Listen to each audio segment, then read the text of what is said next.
Welcome to another edition of the In Search SEO podcast, where we paint the town red with search marketing insights. Today, we have the SEO whisperer for you, Colleen Harris of CDK Global.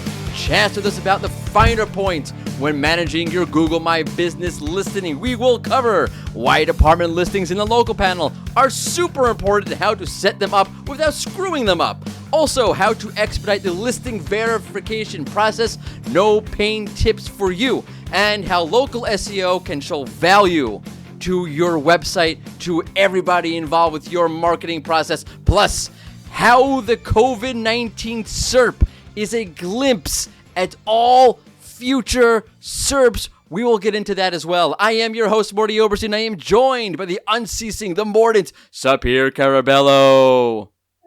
Hello, Morty. Hello, Sapir. How goes quarantine week? Who the hell knows what day it is today? I have no idea. I've been wearing the same clothes for a week. Oh my god, are you serious? There was a couple of days last week where I was off. We've been away for a week. I had to take a week off. I seriously, between managing work and managing the kids at the same time, 'cause my wife is not home. She's a nurse. She's actually working, helping people. I'm stuck with everybody by myself, and I was really losing my mind. More than usual. You're like a super dad. I am super dad until you realize how bad my parenting is. Then I'm not super dad. I said to my kid yesterday, you'll probably talk about this, what we were talking about. I said, you'd probably talk about this with your therapist when you get older. Anyway. Yeah, so I had to take a week off. I know what I was talking about. Oh, yeah, so like last week, I wore I drank a bottle of wine every single day, and I wore the same clothes for a week. I don't care. That sounds healthy. It sounds disgusting, but it worked. It was cathartic in some kind of weird way. How are you? How's your life been? I'm about to go crazy. I didn't leave my house in 4 weeks. Wow. Nothing. Yeah. You are a quarantine superstar right there. Tell me about it. Can I tell you how angry it makes me to seeing people go, like, I'm staying inside with all my 4 kids going crazy, and people are like walking around outside having parties.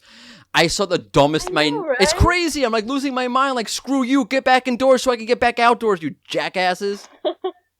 Right.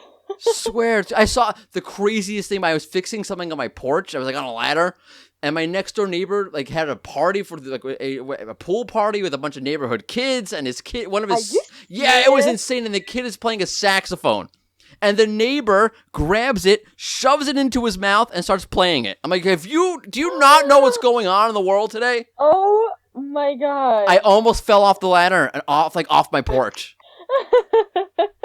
I go to my wife, like, what? I feel like screaming at them, but like, what do you tell people like who don't even know basic? Like, you clearly are too ignorant to either read the news or you don't know how to read. I don't know what it is, or you're just an idiot. Right. I'm losing it. Some people. Losing it. What's with people? I had a low estimation of humanity beforehand, and now it's even lower. I can imagine. Sucks. But you see, you know what I'm talking about, right? Like, people just like going out like, yeah, definitely. Yeah. What do you do about that? I don't know. I honestly don't know. Are you allowed to hit them with baseball bats? If you get a 2-meter baseball bat, like 6 feet baseball bat, like a hockey stick, like 2 hockey sticks. Are you allowed to smack them? Not it. I don't think that's legal, but should be. Do what you gotta do, I guess. Should be. Not only should it be legal, it should be rewarded. Holy mackerel. Okay. Do not forget, we put out a new episode of the In Search SEO podcast each and every Tuesday. You can find it on SoundCloud. You can find it on Stitcher. You can find it on Spotify. Of course, you can find it on the Rank Ranger blog. And you can and may and should subscribe on iTunes. Okay. Yep, there it is. Also, did you know you can integrate your in-house data into Rank Ranger via our Google Sheets integration? In a time where tracking your revenue and ROI is of the utmost importance, use Rank Ranger to import your internal figures to track the full impact of your marketing campaigns. Head over to Rank Ranger right now, rankranger.com. Well, not right now, after the podcast. Oh, go ahead right now, whatever. Head over to rankranger.com, click on sign up for a free trial, click on get a demo, and check it out for yourself. Right. Woo, boy. Woo. I would breathe in deeply, but I'm afraid I'll get COVID-19. Okay, so we've been off for a week. Did you enjoy our week off? Sure. Sure. It was nice. It was refreshing. Nice. Everything with you was so understated. Yeah, nice. It was refreshing. I am an android. What do you want me to say? I am a robot from the 60s. I don't know. It's up to you what you want to say. I was just saying that it was nice, refreshing to have a week off, Mm-hmm. Not speaking to you. That's Yeah, good. there we go. That's always See, yeah, a good. little something. Yeah. Little something. Little something. Okay, so yeah, we've been off for a week, which got me thinking about changes. Big changes. Small changes. All sorts of changes. It got you thinking? Oh, good joke. You never made that one before. You're taking you a little while to get back into the rhythm of things. I get it. So yeah, I was thinking about changes, and there are some big changes coming to this podcast. Okay. Some really cool stuff coming to the podcast. Probably like next week, I'll announce it. Yay. It's exciting. It is. You're part of this podcast, Sapir, whether you like it or not. So just climb on board and enjoy it. Voice. Like I said, everything with you is understated. Like if you won the lottery, like what would you say? Yay, fascinating. Yay. This is fascinating. I've won money. Some people just don't like to show, too much emotion. Like I said, 1960s robot, I won the lottery. Look at me. I have money now. With that, there is one change that we are making now. Well, like not now, like in 20 seconds from now. All of this time, we have been doing a first segment before the actual interview. And the reason that started was like it was supposed to be a quick 5-minute thing. But nothing with me is quick. Right. Nothing. Taking it too far. And it's morphed. It's morphed into this like 15-minute gargantuan rambling, I think awesome insights. But hey, and I don't think it's fair to our guests. Just me, right. Yeah. Because I don't think it's fair to the guests. Like, they should go first. They are our priority. They are our special guests. They go first. They should have priority. So we're going to switch things around. We're going to do the interview first, and then afterwards, you can hear me go on why I think the COVID-19 SERP is the future of all SERPs. That is coming, but first, there will be an interview, which is the opposite of what we've been doing. Right. So that's what it'll be. Sapir's like, understated again, right. Not like, oh, that's cool. That's awesome. Very understated. Right. Either way, I'm gonna listen to you rambling. So, like, for me, it doesn't matter. Do me a favor, then. Instead of saying right, I want you to really go on full 60s robot and say factual. Factual. That is correct. We will be doing this. Factual. I don't speak like a robot. But it'd be great if you did. It would be great. Careful what you wish for. I wish for many things, and I fully regret most of them. Okay, so way back, who the hell knows when it was? I don't even know anymore. Again, like, I really don't know what today is. I have no idea anymore. I spoke, we all spoke, I don't know whatever, I spoke, I don't know how to say that. The podcast spoke with Colleen Harris of CDK Global back at SMX West. This is a bit of a shorter interview. We were in between sessions. I just spoke, and I was like still coming down from that. And there's another session that I think she was speaking like soon after that. So it's a little bit on the shorter side. Apologies, but it's great stuff. And afterwards, again, interview. Then we'll talk about COVID-19 on the SERP. So here now is my interview with Colleen Harris from SMX West, all about the finer details of managing your Google My Business listing. Cut one. Welcome to a very special and very live InSearch SEO podcast session. Today, I am live at the SMX West event in beautiful San Jose, California. I am sitting with an SEO whisperer. No, an SEO Jedi, and a famed industry speaker and Google Analytics maven. Give it up for Colleen Harris. Welcome. Welcome. Thank you for having me today. This is great fun. This is my pleasure. We're sitting in the lobby at the XMS convention, and I have to ask you a question. You like soap operas? Yes. My grandmother was like the soap opera queen of soap operas. It's how I got which is started. Your favorite? Oh, your grandmother also? Yes. Awesome. The grandmothers love soap operas. Yes. They do. I will say It is All My Children, even though it was canceled years ago and hasn't been on for a while, because that is how I first got into doing anything related to kind of marketing and SEO really? and things like that. Yes. That's cool. How was that? Wait, what's the connection between All My Children? I was going to say General Hospital, but Well, All My yeah. Children. And... No, so in All My Children, there was a couple of Bianca and Maggie. Back in, this is going to date me and I'm going to be really old when I say this, back in about 2000. So I joined the message board for this like fandom back in 2000. And from there, they were starting to kind of do marketing campaigns for both of the actors and like these fan campaigns. And so I started building the website and doing some of the marketing around that for these very like fan driven random campaigns that got great notice and great acclaim. And that's how I got into everything related to that. That's actually amazing. Yeah, so then I turned it into a side hustle and I started working for some of the actors to build their websites and market them. And then from there, I turned that into actual like a marketing assistant job, 9 to 5, get a paycheck. That's amazing. Now, the amazing part is you're able to keep track of that. David was sleeping with this one and he also killed that one whose sister was this one. Exactly, Right. exactly. And I love the trashy fun of that. And I always have. So yes, all of my start in search and numbers and everything related to the web starts from soap operas. That is an amazing moral of the story is watch more soap operas. Trashy TV is where it's at. Trashy TV is where it's at. That's awesome.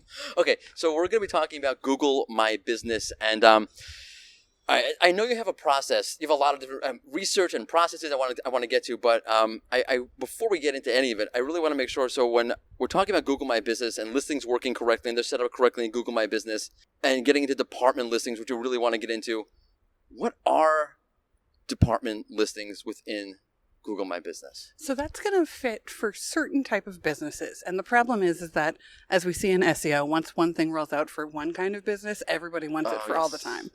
And it's not going to fit every time, but this is if like, I think the best idea is like a Target or a Walmart is going to have a pharmacy in there. Mm-hmm. It's going to have a bank in there. You're going to have a lot of Walmarts have McDonald's in theirs and things like that. That is when you will have a department listing. When you have something within a larger business that could be a standalone business in its own, that's when you want to think about your department listings. So I work in the 9 to 5 world within automotive. So it's a lot of your service department and your parts department. If you could take that thing and do it on its own and make money, that should have a department listing within your main Google My Business listing. So let's say you are on Walmart and you have a McDonald's in your department. So you wouldn't, in your store rather, you would not list that in the... I would do, Or you would? I would. But wouldn't that just go to McDonald's website if you click on it? It'll be on the McDonald's website, but if you're managing that kind of business, a shopping center or things like that, you also want it to be able to show that you have all of these things within there and have a little bit more control over what hours are going to show for particular searches. That's a good point. Because if you're managing it for the bigger business, you should have control over the listings for every department you have. So one of the things I want to ask you is, I'm trying to remember when I noticed this. Like it's a while ago, maybe a year or two ago. One of the major department stores in America, I'm not going to say who they are because maybe the SEO person is listening. Well, or maybe you're listening and you should know. So Macy's. We'll throw shade. I'm good with that. Okay. I'm good with tea. No, but it's not a bad thing. I'm just, you should know about it. So here we're going to help you if you're listening.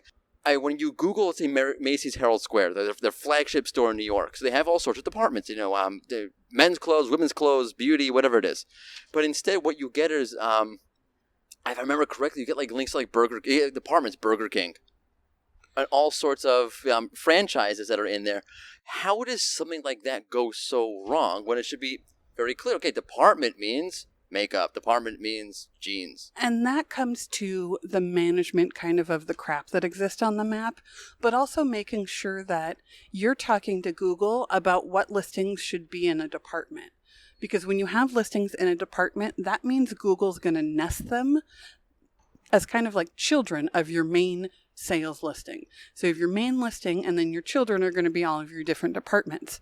When you've worked with Google to make that proper, that means that it's only going to show certain things for certain searches, and that's the proper way to go about it so you don't end up with a Burger King right in the middle of your map or something like that. Because then Google knows what locations to associate with that address and what locations to not associate with that address. So let me ask you then, because you have a whole process for doing this, for getting this right. How do you go about getting your department listings right? What do you do? So the first thing is being able to create all of your listings. So let's say all my real world examples are automotive. So we have the sales listing, your service listing, and your parts department. You create all 3 of those and have those verified, and then you make a location group within your Google My Business and put those 3 listings within the location group. After you've done that, reach out to Google and say, I'd like to have these 2 department listings be part of, be nested as departments for my main listing. Give Google all of those things. And here's the other key thing. You then want to provide to Google kind of like your hours and directions page or whatever on your website is going to show the time and the hours. Put that in your initial explanation. And you say to Google, this is my main listing. These are my 2 department listings. Put those links. If you would like to verify that information, please visit our website right here to get all of those information to confirm that. That means Google doesn't have to reach out to the business. That's become the key thing to make Google realize that they are legitimate departments that should be verified and nested properly. I mean, so Google is actually on the outlook. They're actively worried about false department listings, or they're just like they don't know what the heck they're doing is going on anyway. Yeah, they really. I think most of the customer service folks are so overwhelmed at Google of trying and there's so much junk and people trying to spam it that they're not wanting to trust anyone, and I appreciate that. But we've found by being able to add in that second paragraph of this is our hours and directions page, this is our department hour page, that's that little bit of information that helps Google verify what you're doing, and it goes faster. That's really smart because you want to make it easier for them to do this. And and we've had a couple people at Google actually say that's the key thing we needed in order to get your process moving faster. Did you get a thank you note in the mail? Thank you so much for making it easier for us. Yeah. Oh, I got a great, nice thank you email where they said, this is entirely what we wish everyone would say, to be able to point out to them. So you want it to be as easy as possible. Right. Because that person at Google's trying to, spin through their cases as fast as they can, and they have certain things. Give them all the information, and they're going to just run with it. Yeah, you have to realize their local team, whatever you want to call it, is completely. There's always reports they're backed up, they're this, they're that. So yeah, that makes a lot of sense. The second aspect of local that I want to talk to you about is Google Posts. Before getting to the nitty gritty of this, I have mixed feelings about Google Posts. I like them. Mm-hmm. I look at them for sports teams, great GIFs, great videos, whatever it is. Do you find that they're effective? Like for a business, I don't know that I always look at them. We actually have found that. About 1.5 years ago, we did a study and looked at different type of Google Post and what was going to connect. And we saw that on average, you were seeing about 300 more impressions for a small business after they did the Google Post. And this were things where we were talking about pricing. We did color test and things like that. And some of it's the stereotypical bright colors talking about getting a deal and things like that. Oh, is it really? Yeah. That seemed to engage with where you'd get the clicks more. It's about a 9 or 10% click-through rate we were saying, which is still good. That's pretty good. But if you can get your offer in front of 300 more people without having to pay, like if you can imprint into the search results and get 300 more views on anything in a day, that's really where we saw the biggest value. So that's interesting because you don't really see the value of that immediately, right? You don't really know what the ROI is. Maybe you do somehow. But yeah, that makes a lot of sense. You see it there. I like this for like the sports teams. I do like this where you see that it's there. You see that, okay, great, they have updates, and maybe I'll go back and look at something later. Like, oh, I saw they had something there. I want to research that article. I don't really have time for it right now. I'm not going to click on it. I'm not going to look at whatever baseball highlight they're showing me. But I really need to make a note of that later. Exactly. So I would assume the same thing works for a product, right? They have a sale. Yep. I'm not going to buy it now. Same thing for putting in your product carousels, all of those things. It's that passive way to be able to own more of your search result without having to pay for it. Right. It's free. Google tries to get so much money out of businesses all the time, and I get it. That's one of the things that allows you to do more of owning that branded search without having to give Google more money. Do you think there's somehow going to be a monetization of Google Posts or insertion of sponsored posts within Google Posts? You start to see some of that within the restaurants. I don't think you'll see it within every industry. Yeah. Within the industries that they're trying to dabble in, I think, you are going to see that, which is where the post comes much more into play, because you need to take back. If Google's going to throw that Grubhub ad in your restaurant, you need to have counter programming on a regular basis, so you get your customers without having to have that third party in there. Right, and that's really what's making local a little bit hard lately. From what I see is that Google's starting to throw more competition within spaces that were purely yours or solely yours for your brand, whatever it is, until now. Like a competition, you see like in the local pack there's more ads, or in the local panel, Google's tested throwing carousels for competitors on top of your own knowledge panel. And the hotel booking thing, Google wants everyone to book through that's them a and totally all different of beast that. altogether. But yeah, so if you want to take back some of all that crap that Google's doing, posts are really a way to do that. And product posts and putting all your menus in there and using your GMB is the way that you can take back some of that control. Right. Look, you can repurpose. Like, you create a Google post. You can spin it for Twitter. You can spin it for Facebook. It should. Yeah, you shouldn't have to work harder on that. Right. Like, it's one message. Everything needs a little different verbiage for it, but it's still the same message. Right. So, and people like that consistency. There's something about that people engage with. There's something said about a business, and I do feel this. In the back of my mind, a business that has the post, maybe because I'm an SEO and I notice it more, okay, like they're alive, they're vibrant. They're doing something. They're there. Yeah, exactly. There's like, okay, Google just threw this up there and you're not even managing this or acting with this, and it says claim this knowledge panel, so he didn't do anything at all even. Exactly. Right. Okay, the last thing I want to talk to you about is UTM. Ah, yes, my UTMs. Okay. So I know you've done a lot of cool things with UTM code and channeling grouping analytics, and you're just like a super analytics maven in general. We try. Yes. We try. So I'm just going to give you like the open mic. What has been helpful? What have you been doing? Just go for it. I think UTMs within Google My Business is the one way that SEOs can show value to a website. It's so hard to quantify SEO to most customers. Like, they don't understand everything about what it works and the ranking factors and all of that. But if you are working on managing the business listing as well and have those UTMs for every link that goes back to your website, you then as an SEO get to claim credit for all of the interactions that happen, all of the conversion. And it's a way to take that, just the organic bucket, and actually quantify it in Google My Business and show the customer, because I'm managing your listing, these things occurred.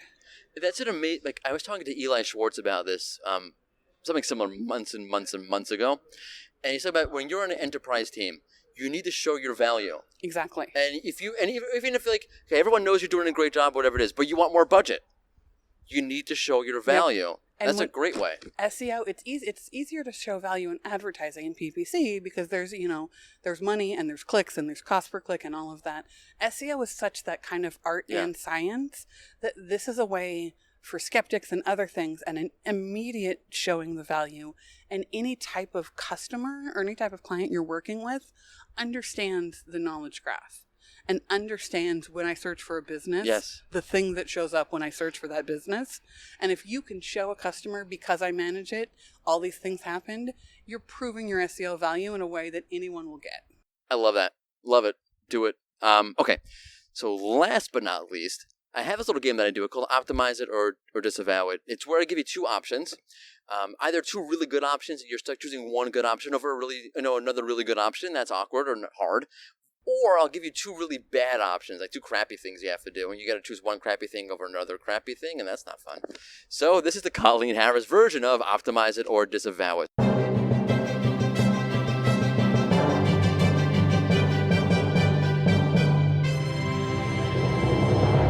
So since we're talking about Google My Business, and we're talking about department listings, if you had to pick one over the other one, getting those listings right versus creating Google posts, which one would you Getting those listings right. Listings right, not even a doubt. I try to think of like a hard point, and I always get the answer. Yeah, this one. So okay, getting listings right, but Google posts are so visual. Yes, but they're so visual. But getting the listings right means that you're showing up for more searches. Right, you're not an idiot. You got your whole listings wrong. Well, yeah. Well, it just, you get more searches because somebody searching for windshield wiper repair isn't going to have a main car dealership show up. But if I've got their department listing done, it's going to show up for that local search. So you 100%. Expand what you're going for with department listings. I've actually utilized this for Home Depot all the time. Yes. All the time. I mean, I don't go to Home Depot anymore because I don't live in America anymore. But when I used to go to Home Depot. Yeah, you get it. So definitely 1,000,000% value there. So I agree with you. Who might disagree? Okay, that'll do it for us. Thank you so much for coming on, Colleen. Thank you for having me. This was great. Awesome. And we are back to your regularly scheduled In Search SEO podcast. I feel all out of sorts now that the interview came first. I'm totally off my game. Really? No. Like, I'm half off. You're going to say no. Half off my game. Okay. I don't know what my game is. What is my game? No one knows. No one knows. That's great. No one knows. I don't know what that means. Like, I'm on my game? Whatever. Another weird expression. Doesn't make any sense. Maybe it does. I don't know anymore. Anyway, great speaking to Colleen. We're back here. So as you know, we're in the middle of COVID-19 still. This bastard is not going away. Unfortunately. My family in New York is under lockdown, I think, now until May 15th. Which is insane. Oh, wow. I wish they had COVID-19, by the way, when I was a kid. This way they could have put my family under lockdown for like 3 months. That would have been awesome. But like I wouldn't have to see anybody. With your family in the same house, you would have. That's a bad point. No, like one time, I'm assuming I'm out of the house. In my fantastical situation here, I'm out of the house and they can't bother me. None of this makes sense. Either way, we're in the middle of COVID-19. In case you haven't noticed, there's this sort of monster of a SERP feature on the SERP for COVID-19 queries. You know, you search for COVID-19 cure or COVID-19 vaccine or COVID-19 map, whatever it is. Coach COVID-19. Let's keep it simple. And this SERP feature will change the SERP forever. It is really funky. It is coming at you, which is why we're going down to do some funky SEO. Banging out the funky beats. I promise you every time we do this segment, I would do, we want the funk. Give us the funk. So I'm doing it. Anyway, so Sapir, in your understated way, you've seen the COVID-19 SERP, I'm assuming, yeah? Yeah. And you've seen this feature. Crazy. Yeah. It is. It's super impressive, actually. You know, I like that it has SERP features such as, you know, help and information box. It has a map. It has common questions, and you also get like a side menu with red links that leads you straight to like important information such as symptoms, prevention, etc. So it also looks super reliable. Like if you click on the prevention link, the first thing that you get is a very informative and straight to the point information box that was pulled from the World Health Organization website. And all in all, it's very impressive. It has really eye-catching design, so props to Google. Seriously, it is props to Google. Big time. Yeah, I agree with you. It's awesome. I mean, you really kind of see Google at its like full power here. Like they pulled out all stops. Right. Like this is what it looks like when Google doesn't hold back. It's like we're out of the junior leagues, and now we're looking at some real rough, unprotected football. What do you think I was going to say? What do you think I was going to say? Anyway, I don't know where to start with this. We're just going to gloss over what I just said and all the innuendos about it. Okay. I don't know where to start. I mean, you did a great start actually. That visually describing this thing. So yeah, right. You start off on the right hand side. You have this giant map of infections by country with tons of stats under each. Under it for your location, and then globally. And both the map and the stats lead to full on data analysis. Like it goes batshit crazy with data. I should not have said bats. I'm sorry. I should not have said bats. It's just like full crazy with data. Right. Too soon for bats. I wonder if they have to push off Batman. There's a new Batman coming out. Like that's not coming out for like Let's years. Not talk about that. Okay.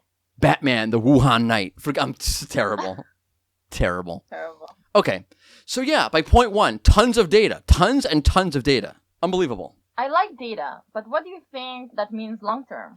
That's a good question. Long term, I mean, again, it just shows you like what Google could do if it really wanted to. Like think about a disease, like any disease. I don't know, Parkinson's, okay? Google could show you the percentage of a country's population that has Parkinson's or has heart disease. Or then let's say take heart disease, right? Google can show you the percentage of America's population that has heart disease and then break it down by type. Diabetes, high cholesterol, high blood, whatever it is. Like you can go like all these like data health websites could be like worthless. Google can just do it for you.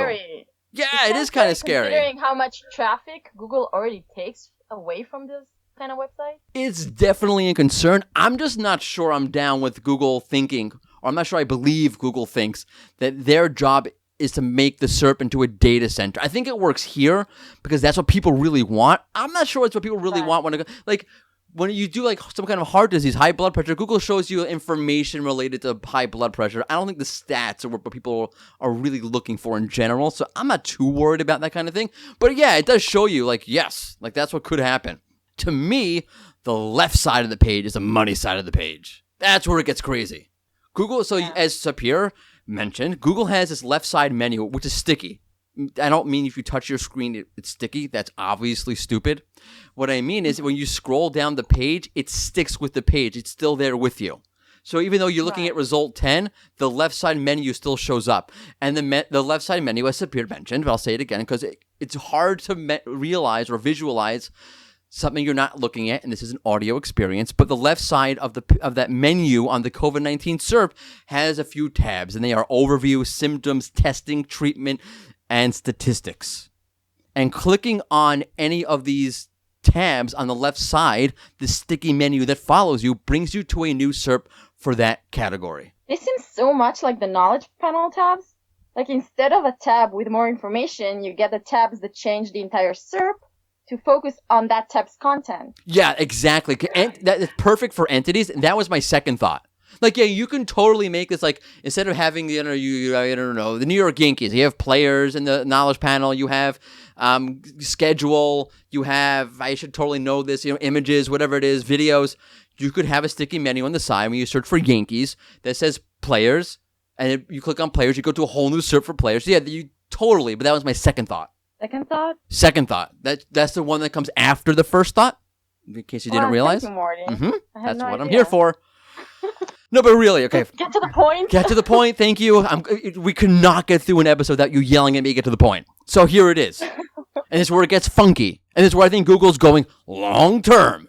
And I've been banging on this drum for a while. There are a few white elephants that Google has to deal with on the SERP. On its quest for personalization and result diversity, as well as to throw the monkey that is his bubble filter off its back. I'm like, elephant. What are you talking about? I'm talking about what happens when you have raw meat, raw monkey meat, and raw elephant meat, and they sit out for too long. What would happen then? It'd be COVID-20. Ew. I'm sorry, I can't. A white elephant. Okay, Google has all these problems on the SERP. They're big problems that it can't really deal with, or it has a hard time dealing with. And I'm talking about personalization, result diversity, and the filter bubble. And the COVID-19 SERP, that sticky menu on the left-hand side, solves all of these three things. All of them. Hands down. And this is why I think it's the future of the SERP. So you want to get into specifics? White elephant number one.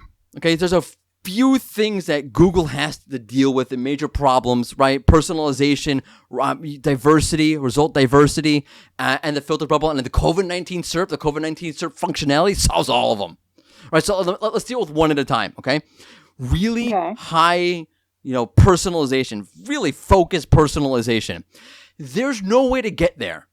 I don't care how good Google is going to be. If you really want to offer supreme personalization to the user, you have to allow for user input. No one can guess exactly what the user wants based on search history or whatever else Google's using.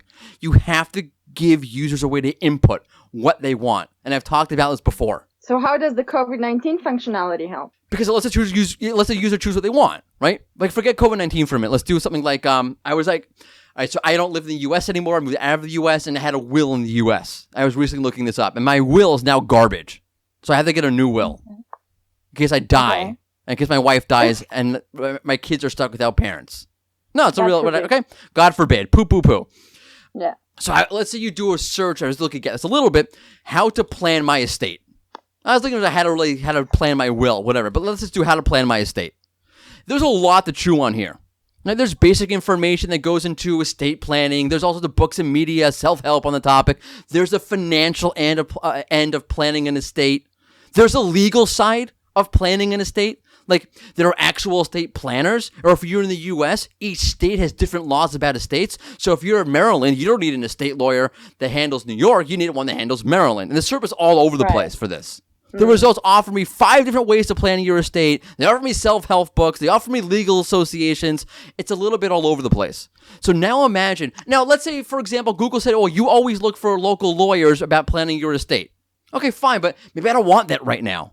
Now imagine you had a menu that stuck with you, a sticky side menu, like the one for COVID-19, with tabs for overview, estate building tips, estate building self-help, local. Now, I can choose what I want and bring up the SERP that I want. So, right? You get what I'm saying, Sapir? Yeah, I see what you mean. Yeah, that'll be super helpful. It would be super helpful. And imagine there's more than one intent. Let's say Google gets it right. It knows that when I search for estate planning, I always looking for some kind of local lawyer to find. I'm never happy with my lawyer. I always want a new one. I'm firing them constantly. So Google gives me a list of lawyers. But it's very possible, and we never talk about this in the SEO industry, there's more than one intent at one time. Maybe I'm looking for a local lawyer, and I'm looking for some tips to build my, to plan my financial end of my estate at the same time. So I could just toggle between menu options here. I click on this one, I click on local, or I get the one that Google serves me up front, or then I click on, estate building tips. And I just toggle back and forth. I don't have to do new searches every time. No, yeah. When you say it like that, it does sound pretty great. And it's awesome. It really is awesome. Yeah. This solves, by the way, another problem. We interviewed Jenny Hallis a while back already. I have no sense of time. I don't know what's going on anymore. It was a while back. And we talked about personalization and diversity, result diversity, and Google's goal is to offer both. For the reason I mentioned before, you can't really know what the user exactly wants. You have to offer a little bit of diversity. I think it's a goal that Google wants anyway, is to offer personalization, but to have some diversity in there as well. And they run right into each other. They're a contradiction. You can't be super personalized and super diverse at the same time. That makes no sense. So what does Google do? What are you to do? Even with personalization, you never know what the user wants at any given moment, and you need to show diverse results. How do you handle, there's not enough room to handle personalization and diversity adequately on the SERP. What is Google to do? Well, now you can with the tabs, right? Like Google could offer an initial, more personalized SERP, and then tabs to show other categories. Just bingo! Bingo! That's exactly what Google can do. So let's say Google has my whole search history around estate planning. The initial SERP it sees is geared towards my personalization. That's at the overview. That's what I get. Really personalized results. But then you can have tabs, like I mentioned before, that explore the other areas of estate planning. So Google can offer super personalized results, and via the other tabs that stick with you on the left side of the SERP, like with the COVID-19 SERP, Google can offer me the diverse topical areas that it wants to. Right? If it wants to offer me financial planning tips, it doesn't have to do it on the same SERP with my local lawyers that Google's personalizing for me on the SERP. It could just show me a separate tab or a separate button on the left-hand side of the menu that brings up a new SERP just for that. So diversity and personalization at the same time. It's perfect. So you mentioned that this helps with the filter bubble. How? Filter bubble. Okay, so this is so good. Okay, let's move away from estate planning for one quick second. We're not going to come back to it. Let's forget estate planning. Let's talk politics, because nothing causes more wars than politics. Family, even if we're in isolation, politics will cause family wars. It's amazing. Okay, so let's just put it this way: you hate whatever political party you hate. Everybody hates a political party. It's the one that we all agree on, I think. Okay. So when you search, you see everything on the SERP. When you Google, let's say you Google said hated party. Okay, whatever parties you hate, you Google them. Now, Google knows you hate them at this point because it knows what you're looking at and knows what you're searching for. And Google will show you all of the things that represent that outlook on that hated political party. Now, that's a filter bubble. That's a problem. Now, Google, on the one hand, wants to give you that personalization, right? Right. But it, at the same time, is exaggerating a certain confirmation bias, which is a problem.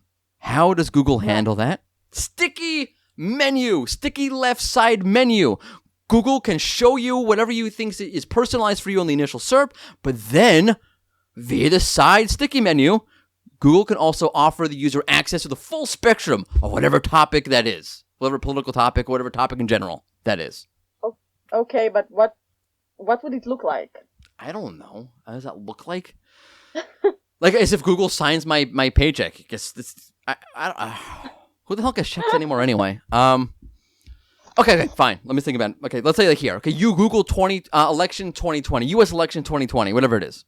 Yeah. And you're gonna get back information that is perhaps skewed towards your political biases, whatever party you hate.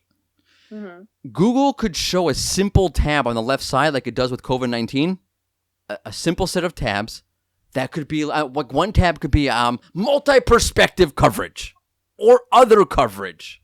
Or what it does, that news box carousel thing that it does on mobile, right? It has a news box, but instead of being one carousel, it's 1, 2, 3 carousel. The third carousel always being related news. So just show a tab, related news. So you get all of your bias in the first tab, but then you see all related news, and that's purely objective. It's just related news. So you're offering personalization, but you're giving them an out from that confirmation bias with the other tabs that stick on the SERP. There you go. Awesome. Solved. Right? Okay. Yep. Yeah. There you go. I'll take my reward now. Mordy, what do you In think cash. about the related question boxes? Which ones? You have like some tabs headed by local resources and another headed by common questions. Oh, on the COVID-19 SERPs. Yeah, you have these like multiple PAA boxes. I love this. I can so really see Google offering more related question boxes, nuanced. Like what you see now is like you have related questions. People also ask. I'm sorry, that's what we call them on the technical side. People also ask, and it's just people also ask. But like imagine Google segmented like multiple people also ask boxes, but segmented by question type. That would be awesome. Yeah. That'd be great. Good point. Okay, enough of this. We're rambling on, but good thing we did the interview already, so no one has to suffer. Right. So enough of this. Let's cover the news. Sapir, it is time. Could you please hit it with the news?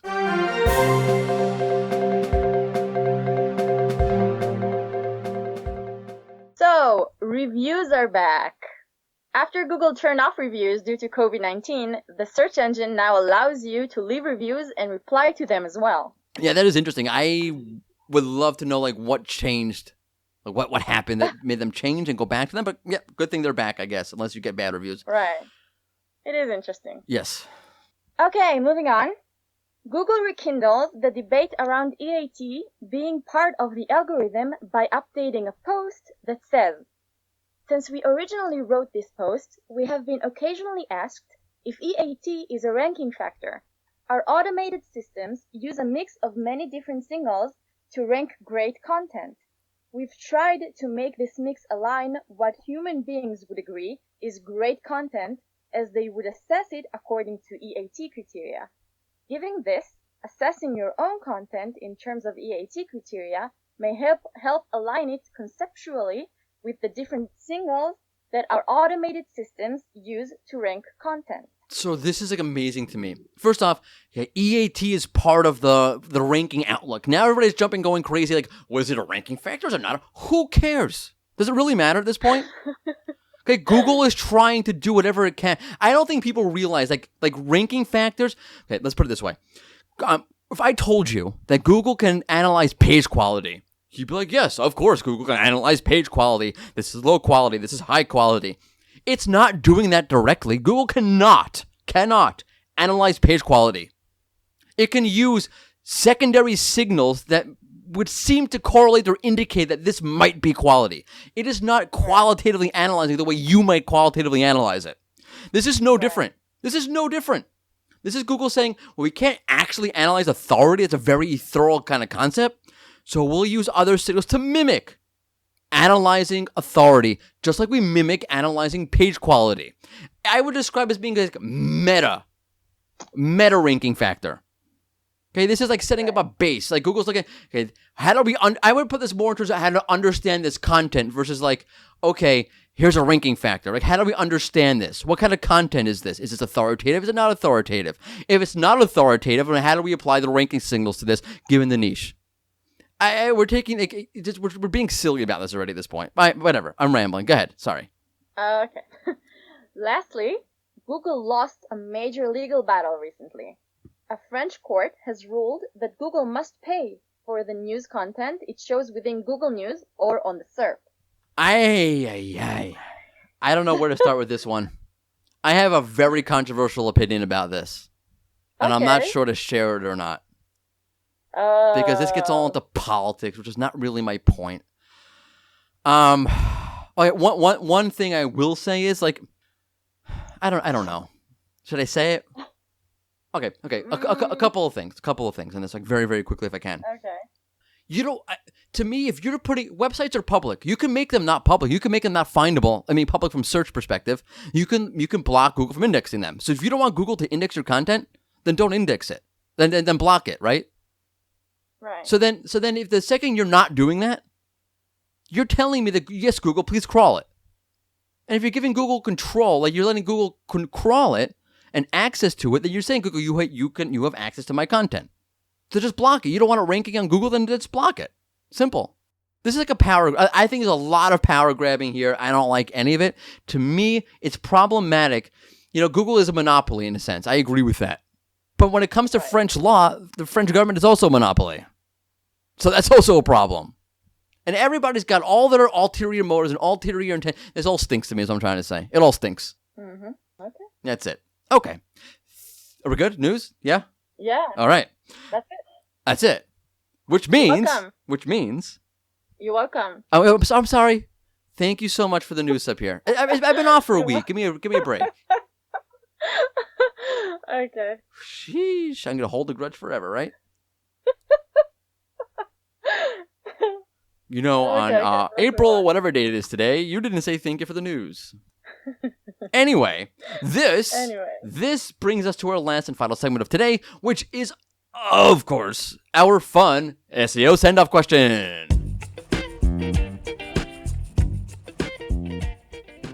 Today's send-off question. Oh, yeah.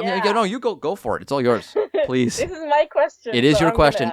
I think we've asked this question, by the way, but I don't even care anymore. I don't know. I don't know what day it is. I don't think so. I don't know when the last time I changed my underwear is. This week we're asking, what's Google's favorite cartoon character? That's a good question. Should I like that. First? Oh, yes, please. Okay, in my opinion, it would be Bugs Bunny. Because it's the best cartoon character, and he always has like this master plan. Mm-hmm. Everything always goes according to his plans. So right. Yeah, I think Google is kind of can relate to it. That's a good answer. You can't go wrong with Bugs Bunny. It's classic. Right? Not classic. It's totally classic. I didn't really have a good answer for this, mainly because I didn't really prepare for this. I was thinking maybe Inspector Gadget. Because Google has all these things that it does, but sometimes it backfires a little bit. Unintended. You don't know who Inspector Gadget is? No. They have a new one. My kids watch it on Netflix. Okay. How about Dexter? Does that work? Dexter? Oh, Dexter. I like Dexter. Okay, that's good. That's a good right? Mad scientist. What else? Tasmanian Devil. Could do that one. But Dexter's sister always get the upper arm. You know what I mean? I didn't like Dexter. I didn't really watch it. It was a little bit after my time. I was already out. I was already out of the cartoon world. We can go full on badass Skeletor for think Google is evil. Or we think Google is great. Google could be He-Man. There's a lot of...